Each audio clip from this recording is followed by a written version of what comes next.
सन 1892 ईस्वी का भारत परिषद अधिनियम। इस अधिनियम की मुख्य विशेषता क्या थी कि अप्रत्यक्ष चुनाव प्रणाली की शुरुआत हुई और इसके द्वारा राजस्व एवं व्यय अथवा बजट पर बहस करने तथा कार्यकारिणी से प्रश्न पूछने की शक्ति दी गई। क्या था कि सन 1892 में भारत परिषद अधिनियम बनाया गया।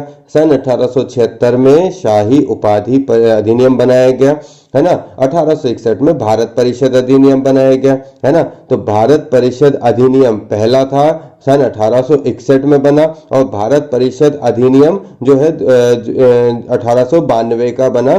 तो पहले वाले जो भारत परिषद अधिनियम था उसमें क्या बताया गया था कि 1861 का भारत परिषद अधिनियम और 1892 का भारत परिषद अधिनियम, है ना। फिर इसको एक बार देख लेते हैं। हमने जो पढ़ा कि भारत शासन अधिनियम 1858, भारत शासन अधिनियम 1858 के बाद 1861 में भारत परिषद अधिनियम बना। उस अधिनियम में लॉर्ड कैनिंग को क्या कर दिया गया, विभागीय प्रणाली को शुरुआत करने का मौका मिल गया, है ना। अध्यादेश जारी करने की उसके पास 6 महीने की शक्ति होती थी, ठीक है। उसके बाद वो कानून बनाने की प्रक्रिया में भारतीय प्रतिनिधियों को शामिल करने की शुरुआत हुई। लॉर्ड कैनिंग ने 3 भारतीय प्रतिनिधियों को गैर सरकारी सदस्यों के रूप में नामांकित किया 1862 में, है ना। तो ये था सन 1861 का भारत परिषद अधिनियम, जिसमें गवर्नर जनरल की कार्यकारी परिषद का विस्तार किया गया, विभागीय प्रणाली को शुरू किया गया, गवर्नर जनरल की पहली अध्यादेश जारी करने की शक्ति प्रदान हुई, जिसकी अवधि 6 महीने थी। गवर्नर जनरल को बंगाल, उत्तर पश्चिमी सीमा प्रांत, पंजाब में विधान परिषद स्थापित करने की शक्ति दी गई। तो ये था पहला 1861 का भारत परिषद अधिनियम। अब 1861 71, 10 81, 10 91, मतलब 30 साल बाद 1861 से 1892 में, है ना, भारत परिषद अधिनियम फिर आया। उस भारत पहले आया 1861 में, फिर 30 साल बाद 1861 से 71, 10 81, 10 91, 92 में, मतलब 30 साल पूरे होने के बाद 31 साल में क्या आया, भारत परिषद अधिनियम फिर से आया। और इस अधिनियम की मुख्य विशेषता क्या रह गई कि अप्रत्यक्ष चुनाव प्रणाली की शुरुआत हुई और इसके द्वारा राजस्व एवं व्यय अथवा बजट पर बहस करने तथा कार्यकारिणी से प्रश्न पूछने की शक्ति दी गई कि भैया अब आप अप्रत्यक्ष रूप से चुनाव करा सकते हो और जो बजट है उस पर, जो राजस्व है, बजट है, व्यय है, उस पर अप्रत्यक्ष रूप कार्यकारिणी समिति से जो मतलब उस पर बजट पर बहस करने की, कार्यकारिणी से प्रश्न की शक्ति दे दी गई, ठीक है। अब आते हैं, अभी तक अपन ने पढ़ा 1800 तक की कहानी। तो 1773 में रेगुलेटिंग एक्ट आया, उसके बाद फिर अपन ने क्या पढ़ा, एक्ट ऑफ सेटलमेंट 1781, 1784 में पिट्स इंडिया एक्ट, फिर 1793 में चार्टर अधिनियम। तो ये 4 चीजें अपन ने 1700 के उसमें पढ़ी। फिर 1813 में चार्टर अधिनियम आया, फिर 1833 में फिर चार्टर अधिनियम आया, फिर 1853 का चार्टर अधिनियम, फिर 1858 का भारत शासन अधिनियम, फिर 1861 का भारत परिषद अधिनियम, फिर शाही उपाधि अधिनियम 1876, फिर 1892 भारत परिषद अधिनियम फिर से।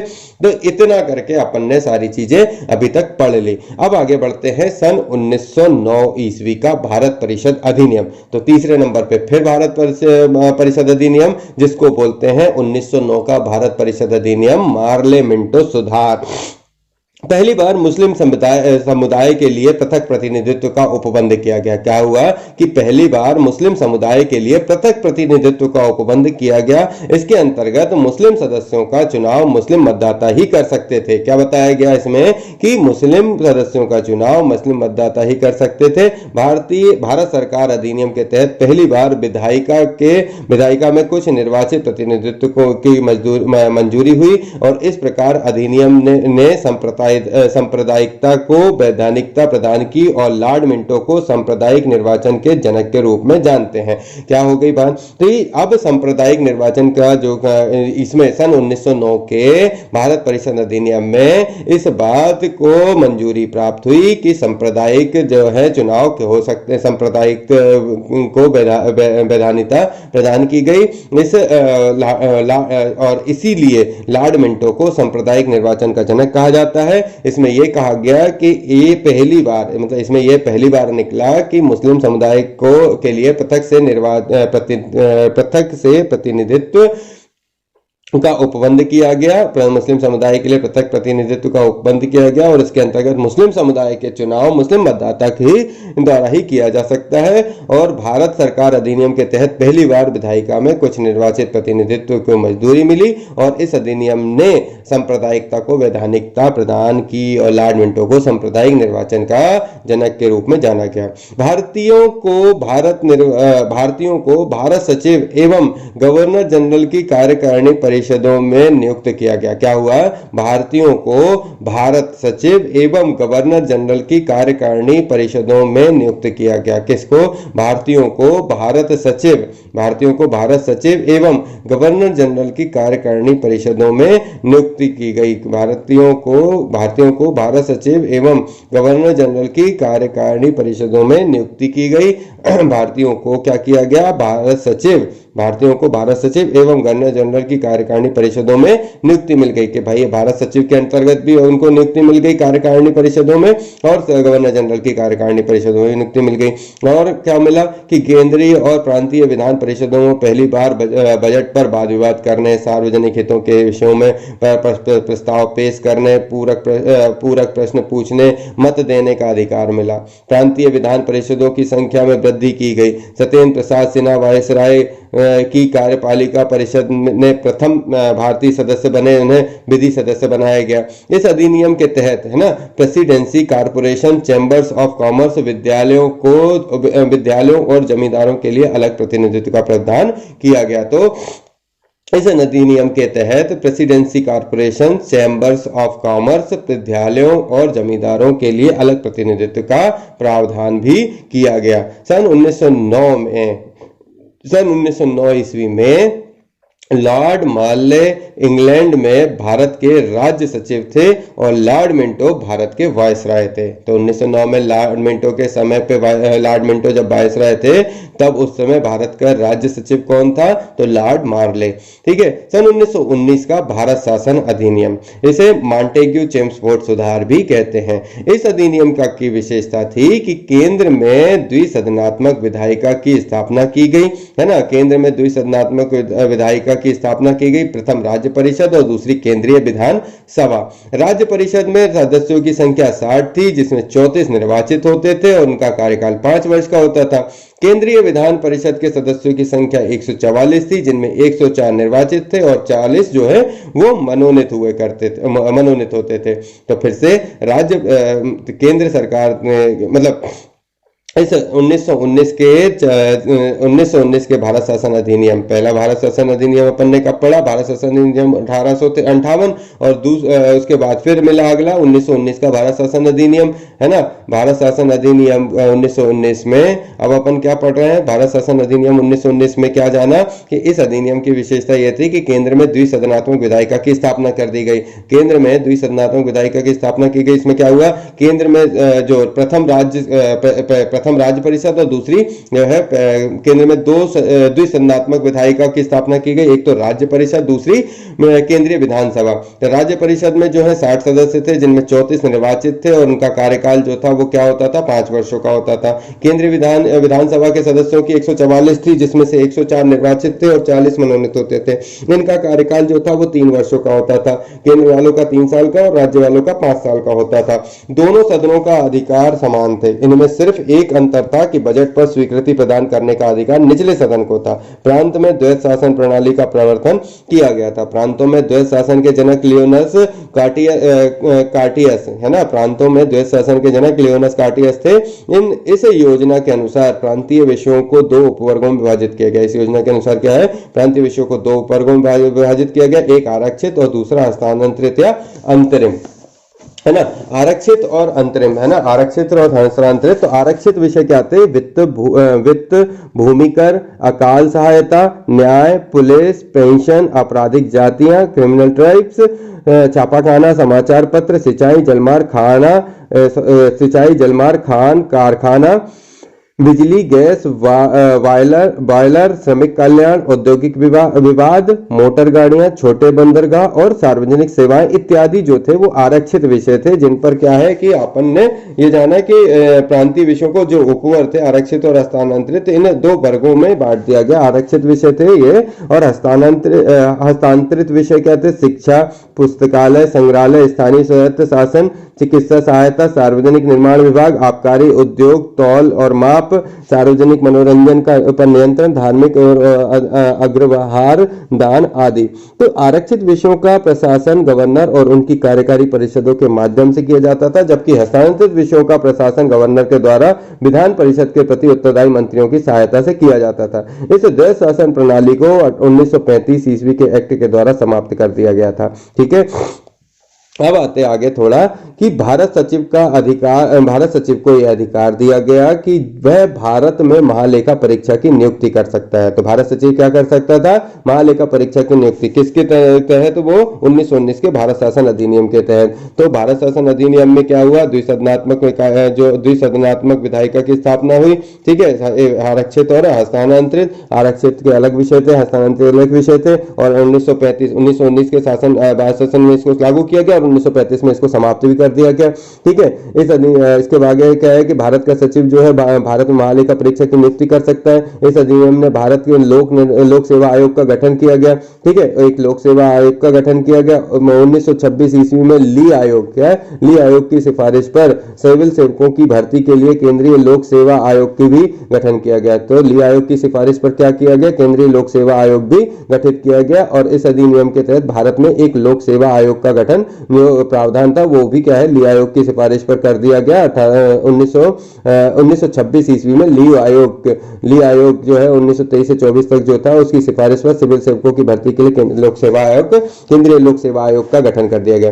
इस अधिनियम के अनुसार वायसराय की कार्यकारी परिषद में 6 सदस्यों में से कमांडर इन चीफ को छोड़कर 3 सदस्यों को भारतीय होना आवश्यक था और इसने सांप्रदायिक आधार पर सिखों, भारतीय ईसाइयों, आंग्ल भारतीयों और यूरोपियों के लिए भी पृथक निर्वाचन के सिद्धांत को विस्तारित किया था। और इसी में पहली बार केंद्रीय बजट को राज्यों के बजट से अलग कर दिया गया था, मतलब केंद्र का बजट राज्य से अलग कर दिया। उसके अंदर एक वैधानिक आयोग का गठन किया जिसका कार्य जो है 10 वर्ष बाद जांच करने के बाद अपनी रिपोर्ट क्या कर सकता था? प्रस्तुत कर सकता था। और इसी अधिनियम में केंद्रीय विधानसभा में वायसराय के अध्यादेश जारी करने की शक्ति को निम्न रूप से बनाए रखा गया। कुछ विषयों से संबंधित विधेयकों को विचारार्थ प्रस्तुत करने के लिए उनकी पूर्व अनुमति आवश्यक थी और उसे भारतीय विधानसभा द्वारा पारित किसी भी विधेयक को वीटो करने या सम्राट के विचार के लिए आरक्षित करने की क्या थी? शक्ति थी। उसे ये शक्ति थी कि विधानमंडल द्वारा नामंजूर किए गए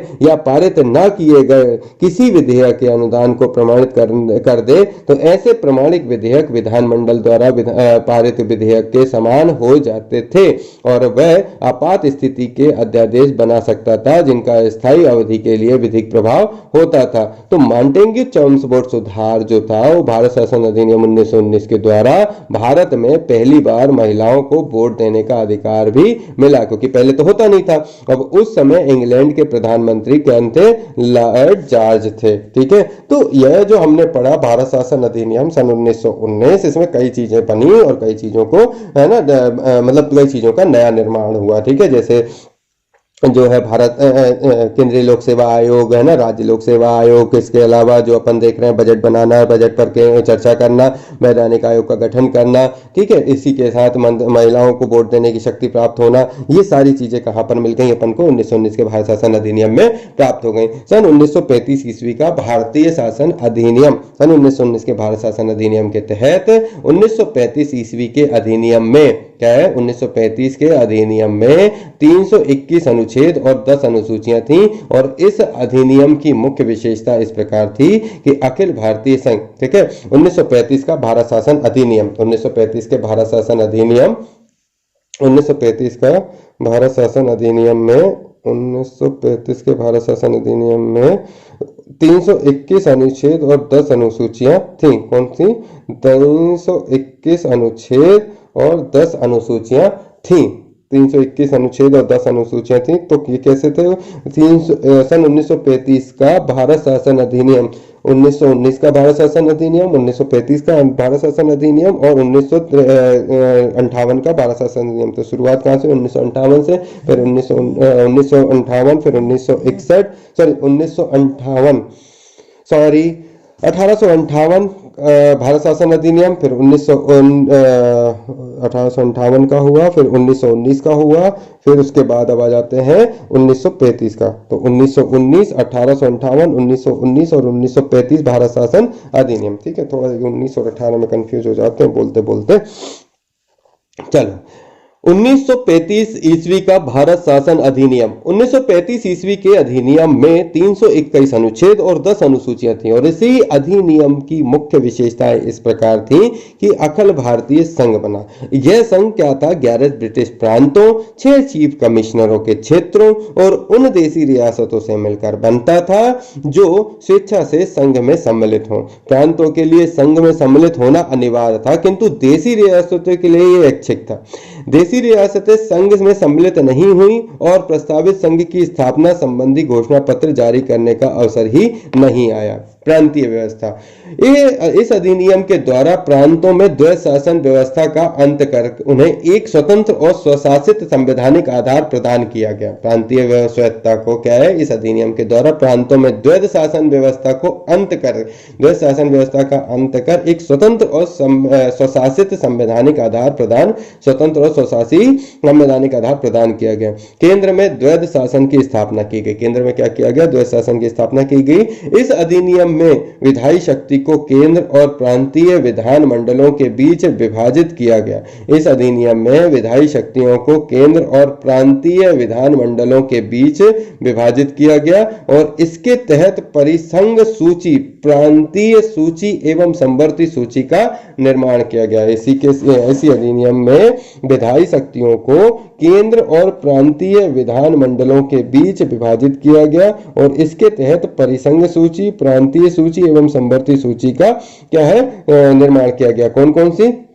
मैं इसको फिर से समझो। 1935 का भारत शासन अधिनियम क्या कहता है कि जो इस मतलब 1935 के अधिनियम से ही 321 अनुच्छेद और 10 अनुसूची पर बात की गई। मतलब इस अधिनियम के 1935 के अधिनियम में ये 321 अनुच्छेद थे और 10 अनुसूचियां थी। क्या था? तो भारत शासन अधिनियम के 1935 अधिनियम में 321 अनुच्छेद, 10 अनुसूचियां थी और इसी अधिनियम की मुख्य विशेषता के अनुसार अखिल भारतीय संघ था। यह संघ 11 ब्रिटिश प्रांतों, मतलब 11 ब्रिटिश प्रांतों, 6 चीफ कमिश्नरों के क्षेत्र और उन देशी रियासतों से मिलकर बना था। अखिल भारतीय संघ का मतलब क्या हुआ? 11 ब्रिटिश प्रांतों, 6 चीफ कमिश्नरों के क्षेत्रों और उन देशी रियासतों का क्षेत्र मिलकर बनता था जो स्वेच्छा से संघ में सम्मिलित हो सके, है ना। अखिल भारतीय संघ बनाने के लिए क्या था? 11 ब्रिटिश प्रांतों, 6 कमिश्नरों के क्षेत्रों और देशी रियासतों से मिलकर बनना था, है ना। अखिल भारतीय संघ 11 ब्रिटिश प्रांतों, 6 चीफ कमिश्नरों और उन देशी रियासतों से मिलकर बनना था जो स्वेच्छा से संघ में सम्मिलित हो।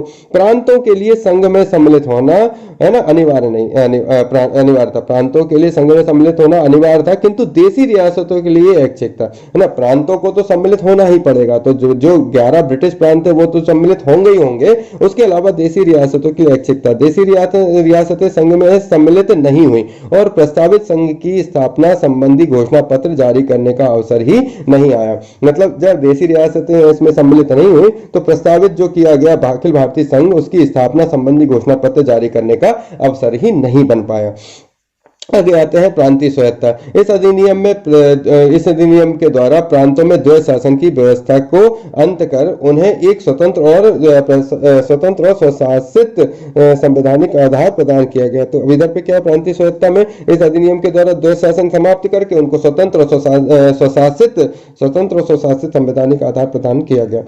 केंद्र में द्वैध शासन की व्यवस्थापना। अब केंद्र में क्या है? द्वैध शासन की स्थापना। इस अधिनियम में विधायी शक्तियों को केंद्र और प्रांतीय विधायी मंडलों के बीच विभाजित किया गया। क्या है? इस अधिनियम के द्वारा विधायी शक्तियों को केंद्र और प्रांतीय विधान मंडलों के बीच विभाजित किया गया और इसके तहत परिसंघ सूची, प्रांतीय सूची और संवर्ती सूची का निर्माण किया गया। क्या है कि केंद्र में द्वैध शासन की व्यवस्था का केंद्र और प्रांतीय विधानमंडलों के बीच विभाजित किया गया, है ना। विधायी शक्तियों को केंद्र और द्वैध शासन, केंद्र में द्वैध शासन की व्यवस्था की क्या कहानी है कि विधायी शक्तियों को केंद्र और प्रांतों में विभाजित किया गया, और जब इसे केंद्र और राज्य में विभाजित किया गया तो इसी के तहत क्या बनी, परिसंघ सूची, प्रांतीय सूची और समवर्ती सूची जो है वो बन गई, है ना। इनका निर्माण हो गया। इसके बाद आते हैं परिसंघ सूची के विषयों पर। परिसंघ विधानमंडल को विधान बनाने के अनन्य शक्ति थी, है ना। परिसंघ सूची के विषयों पर परिसंघ विधानमंडल को, परिसंघ सूची के लिए परिसंघ विधानमंडल को विधान बनाने की अनन्य शक्ति थी, और इस सूची में विदेशी कार्य, करेंसी, मुद्रा, नौसेना, सेना, वायुसेना, जनगणना जैसे विषय थे परिसंघ सूची में। फिर आते हैं प्रांतीय सूची। इसके विषयों में प्रांतीय विधानमंडलों को अनन्य अधिकारिता थी, यानी इस सूची में वर्णित विषयों पर प्रांतीय विधानमंडल को कानून बनाने का अधिकार था। प्रांतीय सूची के कुछ विषय थे पुलिस, प्रांतीय लोक सेवा और शिक्षा, है ना।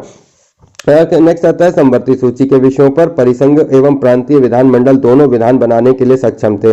समवर्ती सूची के कुछ विषय थे दंड विधि या प्रक्रिया, सिविल प्रक्रिया, विवाह एवं विवाह विच्छेद इत्यादि। ऊपर उल्लेखित जो उपबंधों के अधीन रहते हुए किसी भी विधानमंडल को दूसरों की शक्ति का अतिक्रमण करने का अधिकार नहीं था, लेकिन वायसराय द्वारा आपात की उद्घोषणा किए जाने पर परिसंघ विधानमंडल को प्रांतीय सूची के विषयों में विधान बनाने की शक्ति थी। दो प्रांतीय विधानमंडलों के अनुरोध पर भी परिसंघ विधानमंडल प्रांतीय विधानमंडल की विषयों पर विधान बना सकती थी। समवर्ती सूची के विषयों पर परिसंघ विधि प्रांत की विधि पर हावी होती थी, और इस अधिनियम की अवशिष्ट विधायी शक्ति वायसराय को दी गई थी।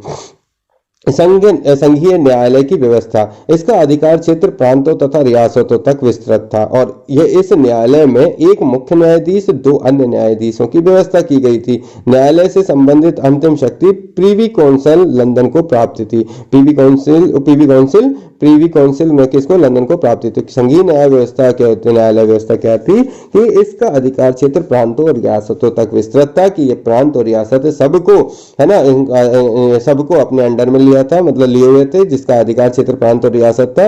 इस न्यायालय में एक मुख्य न्यायाधीश तथा दो अन्य न्यायाधीशों की व्यवस्था थी। एक मुख्य होगा, दो अन्य होंगे, है ना। न्यायालय संबंधी अंतिम शक्ति प्रीवी काउंसिल लंदन को प्राप्त थी, कि जो आखिरी निर्णय है वो प्रीवी काउंसिल लंदन देगा। ब्रिटिश संसद की सर्वोच्चता।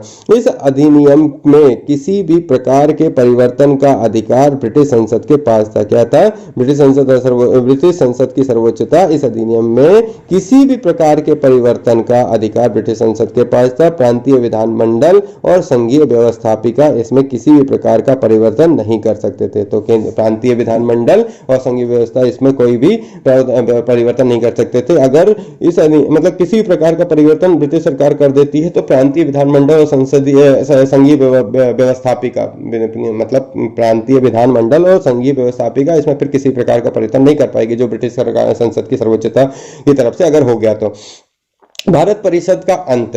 इस अधिनियम के द्वारा भारत परिषद का अंत कर दिया गया, है ना। सांप्रदायिक निर्वाचन पद्धति का विस्तार। संघीय तथा प्रांतीय संघीय एवं प्रांतीय व्यवस्थापिकाओं में विभिन्न संप्रदायों को प्रतिनिधित्व के लिए सांप्रदायिक निर्वाचन पद्धति को जारी रखा गया, और उनका विस्तार दलित जातियों, महिलाओं और मजदूरों वर्ग तक किया गया। क्या था कि संघीय तथा प्रांतीय व्यवस्थापिकाओं में विभिन्न संप्रदाय के प्रतिनिधित्व को देने के लिए सांप्रदायिक निर्वाचन पद्धति को